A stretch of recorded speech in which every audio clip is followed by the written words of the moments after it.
Okay, so we've got effleurage, and we're going to go quite superficial, which means we can go a bit faster, and we're going to go over the back of the knee. We're looking for those gastrocnemius insertions. So we're tracing our thumbs up to the origin, not too much pressure down into the back of the knee. Try and keep that touch continuous, no taking the hand off. And then for a bit of variation, you change position, move into some petrissage. Having big hands can work as an advantage, but also it's more difficult with the fiddly areas, particularly narrow clavicles and that. But just try and get as much coverage as you can from the medial border of the tibia all the way around to the fibula, and think about what you're feeling there. So we're working over the perineals, I can feel that bump. Over the lateral head and the medial head of the gastroc, and then into soleus, just in there. We can't palpate tibialis posterior, but we know it's in there somewhere. So my favoured method is to reinforce the thumb. And you'll notice I'm slowing down, so I'm going deeper. I'm going to ease off as I get to the back of the knee. Finish the stroke, keep the touch on the way back. Yeah, we don't go deep on the way back away from the heart, but we keep the touch, and then we repeat. And you'll see I'm working my way up laterally, and then I'm going to start to move more and more medially. I can feel the gap there between the medial and lateral head of the gastrocnemius. Finish off the stroke and come back. And I keep reinforcing that thumb. It's a particularly tender area when you get into the middle of the medial and lateral heads of gastroc. How's that, Sophia? Yeah, about 7. 7, okay. But tolerable? Yeah. Okay. So I always find it's quite nice to work around that calcaneus. It just feels quite nice as well. Okay, so we're interacting with all that fascia, getting that moving, working up into the Achilles, and then we can pop the knee up. Just opens up a range of different things for us to be able to do. So petrissage, combination of effleurage as well. And then we get the forearm involved. No need to be completely brutal with this, but nice and broad, relaxed hand. And then we're slowly coming down, because this is going to be deeper. Finish above the knee, keep the touch, and then back up again. And we're just working from lateral to medial. So a little bit of a judder there, so a little bit tender. I'm probably going a bit too fast for the depth. Okay, so this position, what else can we do? We can do a bit of passive movement as well. And we can then combine massage and movement. So we can change position. We can maybe get the knuckles involved, nice relaxed fingers just trailing behind. And then we can do a bit of massage and movement there as well. When you're doing the elbow, you kind of lower your head down as well, so the leg kind of came down. Is that what normal doing? I think that's just because of my body position, because I'm coming down quite low. I wasn't sure if there's a reason for what is. I'd rather it as flexed as possible, to be honest, because the gastrocnemius is then switched off and you haven't got that rest intention. Trying to find that medial border of the tibia, not put too much pressure in, move into the soft tissue, and then if you look at my elbows, trying to pull the elbows back and use the lats rather than just using the muscles of the arm and shoulder. We can pull it back and we can get the other hand involved as well. All the way up to the Achilles, and then finishing off that calcaneal work as well, which is quite nice, isn't it, Sophia?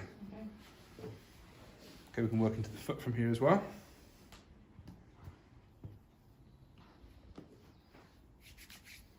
You got tickly feet, haven't you? Up and right. Okay. Hold it together, yeah? Okay, so you can work up into the feet in this position, which is quite nice. Trying to put that pressure down, not too much into the calcaneus, not into that spot there where the plantar fascia attaches, but just into the bulk of the flexor tendons, just through there. Why not into the spot where the plantar fascia attaches? Just because it can irritate it. You don't want to get into the muscular insertion for the same reason that you don't want to get into the superior angle of the scapula, for instance, because some people feel that, they think it's a big knot, but by friction in it and everything else, you're just going to irritate it. Okay. So also a nice position I like to treat in is this. So you can reinforce the thumb and have someone do this on you. You'll find that you can take quite a lot of, famous last words, you can take quite a lot of pressure through that flexor hallucis longus tendon. So obviously I've just triggered a bit of pain. So I'm going to calm it down, get things nice and relaxed again. And I know how far that I can go this time before getting that pain. And the bulk of my pressure is going to come in now and ease off about now. Because we've got a fat pad, bit of a fat pad there as well. So you want to be focusing on the muscles. A bit transverse as well across the fibres.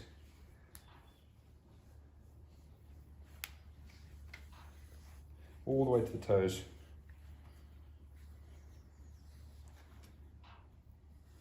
Have a little play as well. See how the foot's moving. If you're not sure where it is, just push into my hand. So dorsiflexing, we can trace that tendon all the way up and relax. So you can feel that muscle there relax once your back's off. Okay, so we're just reinforcing the thumb. We know where the muscle belly is. Is that right? Mm-hmm.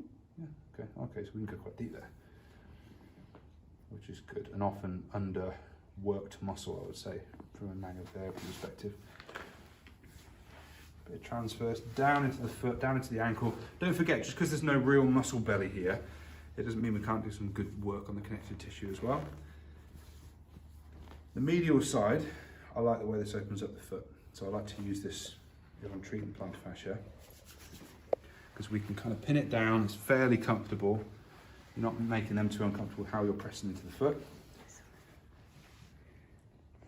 Does that help then with plantar fasciitis? Yeah, generally. Yeah. So you keep it nice and secure. Foot's not moving around too much. We can break it up with some lighter work. Bit transverse. And then don't forget to work around the joint as well. They call it joint polishing sometimes. It's just quite nice and superficial, quite quick. And then we can get into, do you remember the 3 muscles that come along here? 3 tendons? Tom, Dick and Harry, yeah. So we're going to be getting into them. Don't forget these little spaces. We just think in terms of muscle bellies quite often. Those little gaps contain tendons and connective tissue that benefit from the treatment, but also can feel quite good. Okay, and then we've got access to everything medial here as well. Okay, so last bit I'll show you then, just a quick bit of supine. So go onto your back for this flipping. Knees up. I don't do too much calf work or lower leg work here, but I'll show you what there is you can do. So pop your knee up for me. Okay, so we've got tib out here that we can work into. We've got the perineals as well. Tend to work across with a broad palm. My fingers are kind of anchored into the back of the calf, and then we can push the palm through the perineals and tib out. But then also you've got posterior calf. So what you want to do is keep the foot pinned with the top of your leg, not your bum bones, that's going to hurt, but that way she's not going anywhere. And then as long as you're superficial, we can get away with coming distally for this one. So coming up, joining the fingers together, imagining those 2 heads of the gastroc and trying to go in between them. Keeping in touch on the way back up. Transverse patricide, similar stuff to that, which we can do on the back, on the front. Bit of joint polishing for the knee as well. Weekend 3. Prep. Okay.